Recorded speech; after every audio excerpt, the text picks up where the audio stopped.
तर आज माझं होतं कॉलेज, तरी पण मला मम्मी बोलली की तू कॉलेजला जाऊ नको, कारण की गणपती बाप्पा यायला फक्त एकच दिवस उरला आणि अजून आपलं काहीच डेकोरेशन झालं नाही. तर मम्मीला बोललो ठीक आहे, आणि मी आणि पप्पा काहीतरी सामान घ्यायला मी बाहेर निघालो. पण बाहेर निघताच पाऊस यायला लागला. पण पावसाची कृपा लय भारी की पाऊस फक्त 5 मिनिटासाठी झाला आणि आम्ही आमचं सगळं सामान घेऊन आलो. तरी पण काहीतरी सामान झालेलं, तर मम्मी पप्पा त्याच्यासाठी दादरला गेलेले आणि सामान घेऊन येताना ते मस्त गरमागरम समोसे घेऊन आले. त्या मस्त आम्ही ठुसल्याच्या नंतर मम्मीला लक्षात आलं की उद्या गणपतीला गोडसाठी काय आहेच नाही. तर मी गूळ, वेलची, साखर हे सगळं घेऊन आलो आणि नंतर आम्ही एकदम मस्त डेकोरेशनला सगळे बसलो. डेकोरेशन बसताना पप्पाने एकदम मस्त डोकं यूज केलं ना की आम्हाला एक सर्कल पाहिजे होता, आणि तो सर्कल पप्पाने पेन्सिल आणि धाग्याच्या मदतीने काढला. आता पप्पाची वारी झाली. आता मम्मीने पण एक काय केलं की मम्मी छोट्या सुरीने मम्मीने लाकूड कापून टाकला.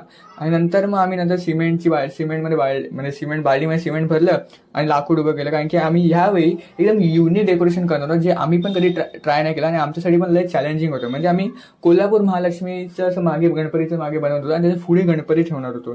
ते की मम्मी त्याचा एक्सपर्ट होती, मम्मी सगळं करून टाकलं. नंतर आम्ही रात्री 12:30 वाजता गणपती बाप्पा घ्यायला गेलो आणि नंतर जेव्हा घ्यायला गेलो तेव्हा खूप पाऊस पडत होता, गर्दी होती, त्याचं साहजिकच आहे. पण आता मी 3:30 वाजेपर्यंत इथे उभाच आहे आणि आमची मूर्ती अजून तयारच नाही झाली.